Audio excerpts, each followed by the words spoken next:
Aujourd'hui, nos jeunes, quand ils quittent l'Occident, quand on leur parle des choses du village, comme on aime dire, on dit non, moi je ne vais pas, c'est tout ça. Mais c'est de là-bas qu'on tire la sagesse.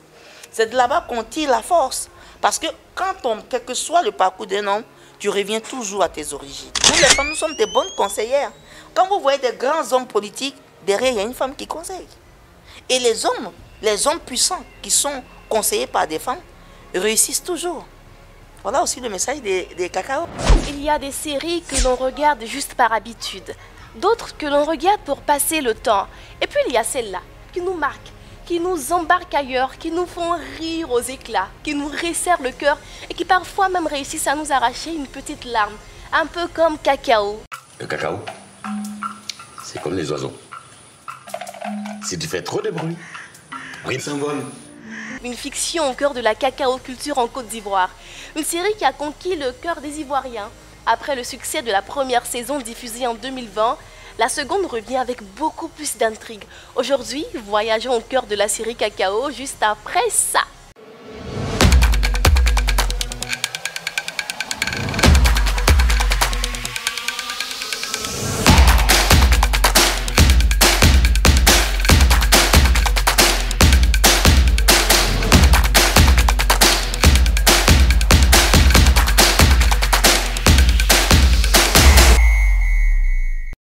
Mesdames et messieurs, bienvenue sur Alerte Info News. Qui de mieux pour parler de cacao que la créatrice du film, Madame Yolande Bougui. Bonjour Madame Bougui. Bonjour. Merci d'avoir accepté notre invitation. C'est moi qui suis honorée. Alors, comment est-ce qu'on arrive à penser à des chefs-d'œuvre comme Cacao? Merci déjà pour l'intérêt. Je ne savais pas que c'était un chef-d'œuvre. Ah oui, c'est un chef-d'œuvre. J'ai voulu juste apporter un film qui positionne mon pays.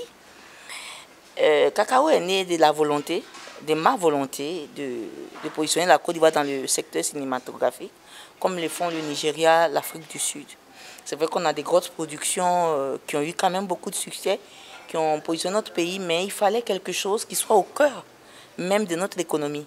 Et j'ai pensé à Cacao parce que ça changeait, ça sensibilisait, ça parlait de l'ADN de la Côte d'Ivoire et je pense que le pari a été réussi. Ah oui, il a été très réussi. Alors, on va plonger un peu dans la réalité de l'univers cinématographique. Alors, quand on a une série et que les téléspectateurs ont adopté certains personnages, au début de lors de la saison 1 de Cacao, on a Anthony, on a Manuela, on a Alexia qui incarnaient des rôles. Et au niveau de la saison 2, les personnages ont changé. Quelle est la cause de ça et comment est-ce que vous arrivez à faire accepter ces personnages-là au public qui vous écoute?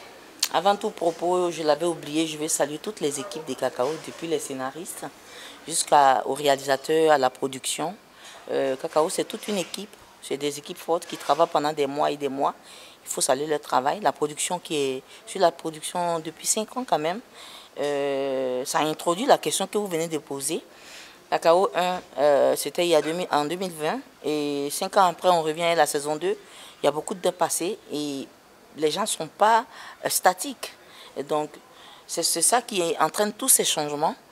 Mais on s'est dit qu'un film, c'est d'abord l'histoire. C'est qu'est-ce qu'on raconte. Sur Cacao, on veut raconter l'histoire de notre pays. Comment ce pays-là qui se bat pour maintenir sa place des premiers producteurs, ce pays-là qui essaie d'apporter un regard nouveau sur la cacao-culture pour que ça influence aussi les marchés. Maintenant, au niveau de la production, quand on met 5 ans, on ne peut pas retrouver forcément les gens à leur même place. Donc voilà, c'est ça qui a permis de voir tous ces changements. Mais je ne crois pas que ça impacte réellement le secteur. C'est vrai, les téléspectateurs sont habitués aux personnes, mais moi je pense que c'est l'histoire qui doit nous captiver. Et puis il faut donner aussi la chance à ces nouveaux qui arrivent d'apporter leur touche, parce que ce que moi je veux qu'on retienne, c'est que la direction artistique veille au grain.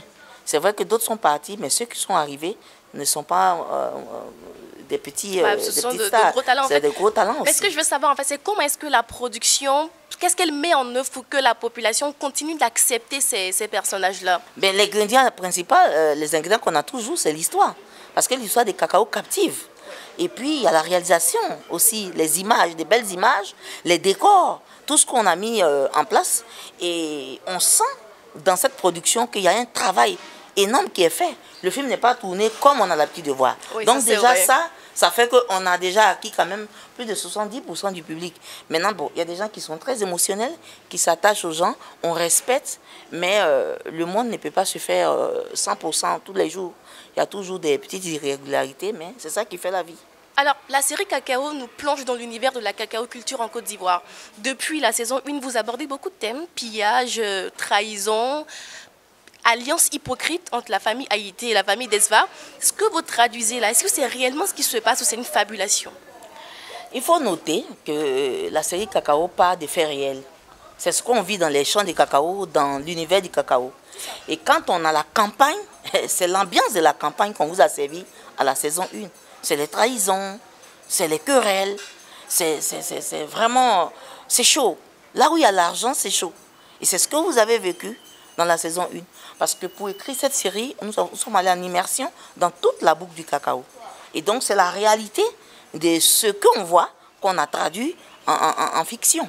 Mais rien n'a changé. C'est l'univers du cacao qui vous a été servi. Voilà.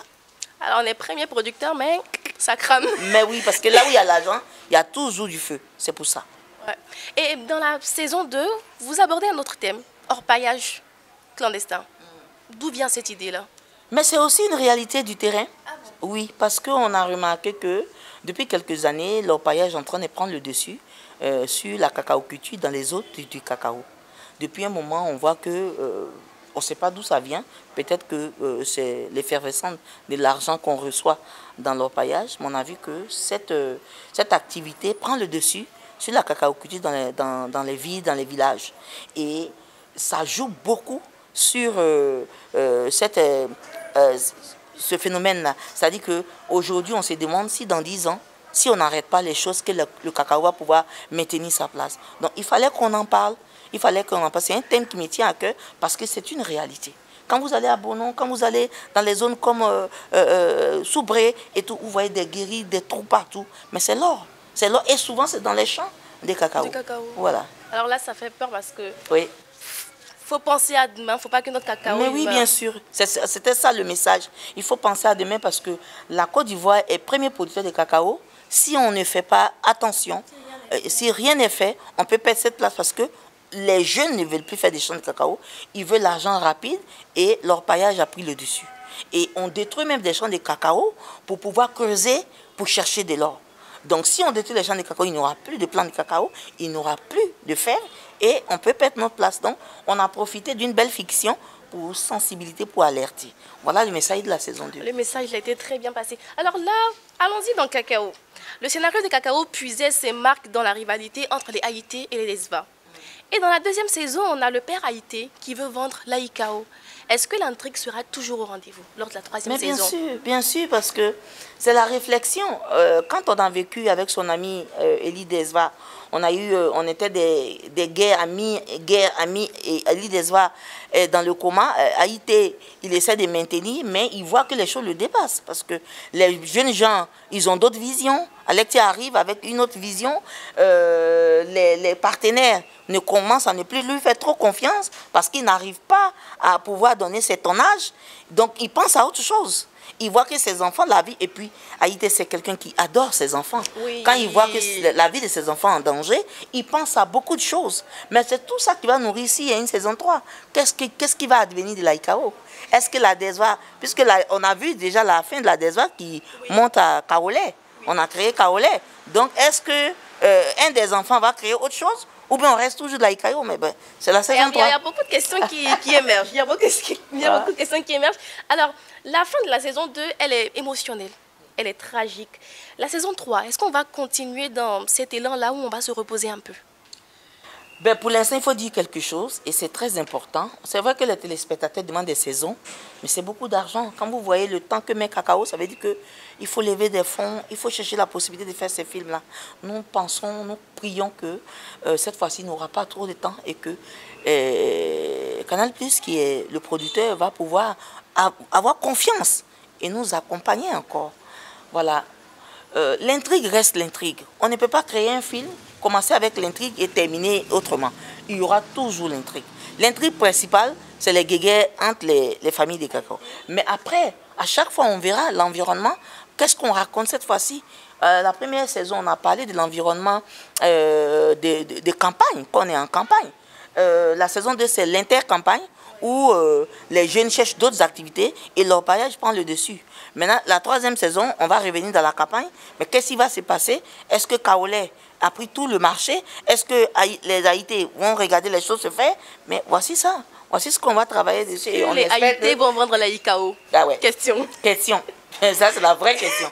Et on espère qu'on aura cette saison 3. Alors, dans la série, on a Anthony, qui vit un peu une love story. Il se trouve au centre d'un triangle amoureux. Anthony, Manuela et... Ah là, j'oublie son nom. Manuela et Yolanda. Merci beaucoup. Donc, Anthony, Manuela, Yolanda, un triangle amoureux. Est-ce qu'on va vivre un conte de fées ou est-ce que Yolanda pourrait tout faire basculer? Mais si je raconte tout, qu'est-ce que vous regardez? Mais nous, on a envie un peu d'un petit spoil quand même. Ce que moi, je veux dire, c'est-à-dire que aussi cette saison 2 nous a montré la symbolique des traditions africaines. Anthony Desva est parti jeune au Canada. Il n'était pas un homme, il avait l'esprit moderniste. Il est rentré pour pouvoir prendre la tête des terres, pour être un prince. Il a été initié. Et vous savez, un grand homme en Afrique est toujours côtoyé, admiré par les femmes. Donc c'est comme ça qu'Anthony se retrouve dans un triangle amoureux. Mais comment ça va finir? Est-ce qu'il va faire un choix? C'est là qu'on va voir la force de l'homme. Est-ce qu'il pourra transcender toutes ces amours, toutes ces femmes qui sont amoureuses là, pour avoir le courage de faire le choix d'une seule? C'est ça. Pas un petit spoil. Oui, rien. Oui, c'est ça. On verra bien. Mais comme on a vu aussi un Anthony qui est quand même sensible, qui est très proche de sa mère, un homme qui aime sa mère, sait toujours aimer les femmes. Donc il trouvera la manière de nous faire vivre une vraie love story à l'africaine. On verra bien. Et on espère que ça vient. On verra bien. Alors, la saison 2. La fin de la saison 2, on a une bataille entre orpailleurs clandestins. Jean Haïté qui veut sauver ses fils. Grande bagarre d'âme. Mais ça finit sur une scène un peu tragique. On a le chapeau de Jean Haïté, on a une marque de sang, on a le pistolet de Jean Haïté. Qu'est-ce que ça symbolise? Jean Haïté, c'est quand même un père qui aime ses enfants. Donc, il voit que ses enfants sont en danger, il court à leur rescousse. Malheureusement, il y a une bataille. On n'a pas vu Jean Haïté mourir. On a vu des éléments, des symboles. Mais tout ça, c'est pour que vous puissiez nous attendre à la saison 3. C'est ça aussi l'intrigue de la série. Ouais, ça, et je pense que vous avez beaucoup aimé parce que vous avez remarqué tout ça. Et il faut dire que cette saison 2 était codée avec beaucoup de codes, beaucoup de symboles africains, beaucoup de thématiques. Et c'était fait à dessein. Parce que le cacao, quand on entre dans la série avec la saison 1, qui est basée sur la campagne où c'est chaud, après il y a l'intercampagne où il n'y a pas, c'est l'occasion d'être tranquille, d'aller faire les champs de riz, de tricoter les alliances et tout. Les jeunes vont faire autre chose parce qu'ils ne peuvent pas avoir l'argent malgré tout. Et c'est ça qui envenime l'histoire de leur paillage. Et dans cette effervescence, Jean Haïté, ses enfants sont compromis. Ouais. Donc, il y a beaucoup de choses à dire. On espère quand même. Alors, moi, il y a une image qui m'a quand même frappée. Est-ce que dans la série, vous essayez de nous montrer la place de la femme? Vous nous montrez une Marité qui a du succès, mais cela reste dans la famille. La princesse, elle conseille son mari, elle conseille ses enfants, mais ça reste toujours dans la chambre, ça reste toujours en famille. Et les femmes qui ont essayé de s'imposer, qui ont essayé de diriger des sociétés, elles sont toutes tombées. Quel est le message que vous essayez de nous faire passer par là? Vous savez, je suis très féministe parce que je suis présidente d'association des femmes. Mais il faut savoir être une femme. Une femme, ce n'est pas d'avoir peut-être, je dirais, des gros mots, d'avoir la grande gueule. C'est dans les actions. Quand vous regardez la jeunesse, la jeune génération qui veut s'affirmer avec Alexia, qui s'impose par tous les moyens, et Marité, qui a plus de force, oui, qui impacte plus, mais à la manière sage. C'est ce qu'on demande à nos jeunes filles. C'est la femme qui tient les choses. Mais il ne faut pas le faire avec arrogance. Il faut laisser les choses venir à nous et savoir conseiller, avoir un regard. Anthony était un peu, il n'était pas très porté sur la cacao-culture. Il ne voulait pas prendre les rênes de la Desva. Il ne voulait plus continuer le cacao, il voulait retourner au Canada. Sa mère, tout doucement, dans sa manière de faire, l'a amené à accepter même. Qui pensait qu'Anthony Desva allait accepter même de faire le parcours initiatique? Ah oui, oui. Ça aussi c'est une scène qui m'a choqué. Oui. Parce qu'aujourd'hui, nos jeunes Quand ils quittent l'Occident, quand on ne pas des choses du village, comme on aime dire, on dit non, moi je ne vais pas, c'est tout ça. Mais c'est de là-bas qu'on tire la sagesse. C'est de là-bas qu'on tire la force. Parce que quel que soit le parcours d'un homme, tu reviens toujours à tes origines. Et pour qu'Anthony accepte cela, c'est sa mère qui a su lui parler des choses, l'attirer d'une manière ou d'une autre, tout doucement. Alors que son père l'exigeait, sa mère dit doucement, il va commencer à adhérer. Donc c'est le rôle de la femme. Nous les femmes, nous sommes des bonnes conseillères. Quand vous voyez des grands hommes politiques, derrière il y a une femme qui conseille. Et les hommes puissants qui sont conseillés par des femmes réussissent toujours. Voilà aussi le message des cacao. C'est une scène qui était quand même intrigante. Alors moi j'aimerais vous donner le nom de certains personnages de Cacao et vous allez me donner une leçon de vie à retenir derrière le rôle de ces personnages-là. On va commencer par Jean Haïté. C'est une très bonne question parce que le nom même de Jean Haïté veut dire quelque chose en BT. Okay. Jean Haïté, ça veut dire un grand homme. Mais un grand homme, il a une manière de faire. Mais Jean Haïté, c'est dit un grand homme, mais il a des manières qui n'ont rien à voir avec le parcours d'un grand homme. Il a des manières brusques, il fait les choses autrement, il s'impose. Donc on veut donner la leçon pour dire, quand tu es un grand homme, ce ne sont pas tes paroles, mais que tes actes pour que tu es vraiment un grand homme. Voilà l'image des Jean Haïté. On continue. Marie-Thé Desva. Marie-Thérèse Desva, c'est un clin d'œil que j'ai fait à la première dame, à notre maman, Marie-Thérèse Oufoué-Boigny, que j'aime beaucoup. Donc j'ai donné le nom de cette femme-là pour dire que c'était aussi un message pour dire qu'on n'a jamais trop parlé de cette femme, mais ce n'est pas toutes les femmes comme elle qui peuvent être Thérèse Oufoué-Boigny. Oui, voilà. Oui. Donc j'ai essayé de voir ce que je voulais transcender, je voulais montrer par rapport à ce que je ressentais de cette femme au travers de Marie-Thé Desva pour dire, derrière Oufoué-Boigny, qui a impacté la Côte d'Ivoire, il y a eu une dame. Derrière Anthony et Élie Desva, il y a eu Marie-Thé Desva. Voilà. Victor. Un personnage dont on ne parle pas assez, un homme de main, un homme de secret. Victor, qu'est-ce qu'il inspire? Tout grand homme a toujours son homme de main. Parce que tout grand homme a toujours des grands secrets. Il y a les choses qu'on fait devant les gens, et il y a des choses qu'on fait derrière les gens. Et il y a des hommes de main, fidèles, toujours à l'écoute, qui essaient de mettre en œuvre les pensées du grand homme, ça qu'on le sache. Ce n'est pas forcément des tueurs. On a ici une icône qui est notre père Ognien, Georges Ognien, qui marque la Côte d'Ivoire. C'est quelqu'un qui a été à eux pendant des années. Moi, chaque fois que je vois ce ton, je dis, mais il a dû entendre beaucoup de choses. Voilà. Donc, c'est un peu Victor, ça.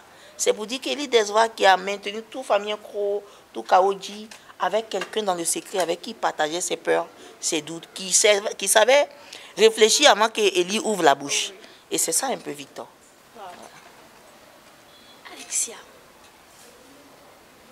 Alexia, c'est voilà, je ne sais pas, je dis Alexia Desva ou Alexia Haïté. Alexia, c'est un personnage controversé parce que c'est une souffrance en fait, Alexia. C'est un message que j'ai voulu donner pour dire nos enfants. Il y a des femmes qui, pour le pouvoir, elles sont prêtes à beaucoup de choses. Et elles ne pensent même pas au ressenti de leurs enfants. Voilà une dame comme Yvette qui met Alexia, qui pose des actes, et c'est son enfant qui en souffre. Mais par cause du pouvoir, elle ne sait même pas que son enfant souffre. Donc Alexia est traumatisée, Alexia a besoin d'amour. Alexia demande qu'on l'aime seulement. Tout ce qu'elle fait, c'est parce qu'elle veut attirer l'attention des gens. Donc souvent nos enfants, quand ils font des bêtises, c'est parce qu'ils veulent attirer notre attention, parce que c'est une forme de souffrance. Voilà un peu l'image qu'on voulait montrer. Bon, ça c'est vraiment de l'intrigue, ça c'est vraiment peut-être notre côté. Sonia Zen et moi, scénaristes, on a voulu peut-être faire parler nos cœurs de mère pour dire attention, nos enfants payent les actes que nous posons. Voilà. Yvette. Yvette, c'est la... Yvette, Yvette, c'est compliqué. C'est vraiment un personnage qui est proche de moi, que j'ai voulu transcrire dans cette série. C'est quelqu'un que je connais, qui faisait des choses que pour elle, qui était prête à tout. Et en montrant Yvette, c'est pour dire qu'il y a des femmes, pour le pouvoir, sont prêtes. Il y a des mamans dans nos familles, dans nos grandes familles, il y a des dames qui sont là. Elle, c'est elle. Devant les hommes, elles veulent tout. Et ça aussi, c'est toujours une manière d'interpeller nos tantes qui sont là, qui ne quittent pas le cocon familial, qui empêchent les enfants d'hériter, qui veulent être au contrôle de tout, ce qu'elles n'ont même pas s'aimer. c'est un message. Parce que ça existe dans toutes les familles.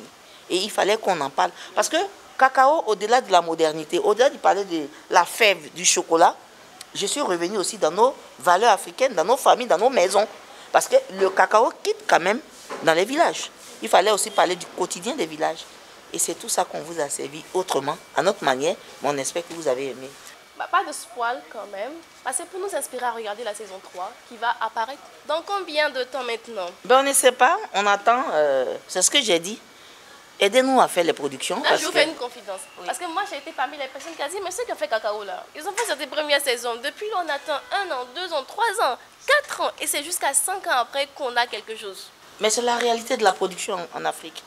On n'a pas encore l'écosystème qu'il faut. Tout est encore embryonné, on se bat. Et ces grosses productions comme cacao, ce sont des productions à coût de millions. Il faut tricoter les choses, ça prend du temps. Il faut que la personne, le producteur, ait l'argent pour injecter. Parce que ce n'est pas des petites productions. C'est tout ça, mais on espère, on prie Dieu que la saison 3 ne va pas mettre 5 ans. Et qu'il aura aussi une saison 3. Merci beaucoup, Madame. Merci. J'ai été très honorée. Merci. Vraiment, de parler de cette série qui, j'espère, a pu impacter plus d'un Ivoirien. Parce que c'est l'objectif, vendre la Côte d'Ivoire. Merci. Moi aussi, j'espérais savoir un peu plus sur la saison 3. Mais bon, on n'en saura pas plus que ça. On va se donner rendez-vous dans notre podcast de Alerte Info News. Bye bye.